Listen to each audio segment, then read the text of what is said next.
YCP హయాంలో అనర్హులకు పెన్షన్లు ఇచ్చారు అన్నారు ఏపీ మంత్రి కొండపల్లి శ్రీనివాస్. అనర్హుల్ని తొలగించేందుకు రీవెరిఫికేషన్ చేపట్టామని, దీనిపై ప్రతిపక్షం కావాలనే రాద్ధాంతం చేస్తోందని అన్నారు. దీనిపై మరింత సమాచారాన్ని మా సీనియర్ కరెస్పాండెంట్ కోటేశ్వరరావు అందిస్తారు. దివ్యాంగుల పెన్షన్లు తొలగిస్తున్నారంటూ రాష్ట్ర వ్యాప్తంగా ప్రతిపక్ష వైసీపీ పెద్ద ఎత్తున ఆందోళనలకు దారితీసింది. అదేవిధంగా దివ్యాంగులు సైతం కలెక్టరేట్కి వచ్చి తమ యొక్క గ్రీవెన్స్ పెట్టుకోవడం జరుగుతుంది. అసలు దివ్యాంగుల యొక్క పెన్షన్లు తొలగిస్తున్నారా, లేదా అసలు ప్రాసెస్ ఏం జరుగుతుంది, ఎలాంటి పరిస్థితులు ప్రస్తుతానికి ఉన్నాయని మనతో మాట్లాడడానికి సెట్ శాఖ మంత్రి కొండపల్లి శ్రీనివాస్ ఉన్నారు. ఆయనతో మాట్లాడి తెలుస్తున్నాం. సార్, ఏంటి సార్ అసలు పెన్షన్లు తొలగించాల్సిన అవసరం ఎందుకు వచ్చింది? అంటే వైసీపీ నాయకులు చేస్తున్నటువంటి అభియోగాలని పూర్తిగా మేము ఖండిస్తున్నాం.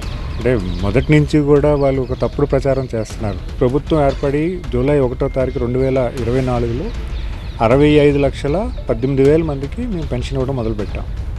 ఇప్పుడు 63,71,000 మందికి పెన్షన్ ఇస్తున్నాం.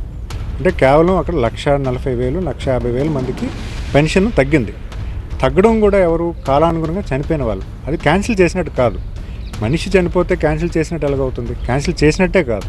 మనిషి చనిపోయాడు, చనిపోయిన వ్యక్తికి పెన్షన్ అయిపోయింది, ఇంకో కొత్త ఆ పెన్షన్ అయిపోయిన దాన్ని మనం క్యాన్సిలేషన్ అని అంటే దాన్ని వాళ్ళ అవివేకం అనుకోవాలి.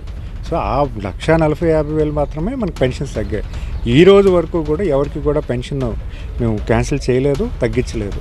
గత గవర్నమెంట్తో కంపేర్ చేసుకుంటే, గత గవర్నమెంట్ ఈరోజు వీళ్ళు మాట్లాడుతున్నారు కదా, వాళ్ళు 19లో మొదటి సంవత్సరంలోనే 5 లక్షల పెన్షన్స్ తీశారు. ఎందుకు తీశారు?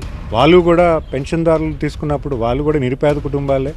5 లక్షలు కూడా 6 లక్షల పెన్షన్, అదే నెంబర్ ఉంది, 6 లక్షల పెన్షన్స్ ఇస్తారు. గత ప్రభుత్వంలో చాలామంది అనార్హులకి ఆ రోజు గత ప్రభుత్వంలో ఇవ్వడం జరిగింది. ప్లస్ నేను కూడా ఈరోజు చెప్తున్నాను, ఈరోజు రీవెరిఫికేషన్ రీఅసెస్మెంట్లో కూడా మాకు వచ్చినటువంటి 80,000లో 50,000 డిస్క్వాలిఫికేషన్ లాస్ట్ గవర్నమెంట్లు ఇచ్చినవే.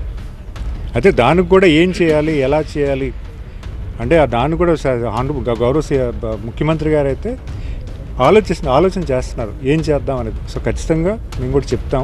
బట్ ఇప్పుడున్న పరిస్థితుల్లో ఎవరైనా కన్వర్షన్ కానీ లేకపోతే డిజేబిలిటీలు 40% అబవ్ ఉన్నారు, వాళ్ళెవరూ కూడా అధైర్యపడకండి, వాళ్ళ పెన్షన్ కంటిన్యూ అవుతుంది. ఇది పరిస్థితి. అయితే ఏదైతే ఇప్పుడు ప్రస్తుతానికి నోటీసులు ఎవరికైతే ఇచ్చారో 40% దాటిన డిజబుల్ పర్సన్స్ అందరూ కూడా మేము పెన్షన్స్ కొనసాగిస్తాం తప్ప ఎటువంటి పరిస్థితుల్లో ఆపటం లేదు అని చెప్పి చెప్తున్నారు మంత్రి కొండపల్లి శ్రీనివాస్. ఇది ఇక్కడ పరిస్థితి. శ్రీనివాస్తో కోటేశ్వరరావు, టీవీ 9 జిల్లా నుండి.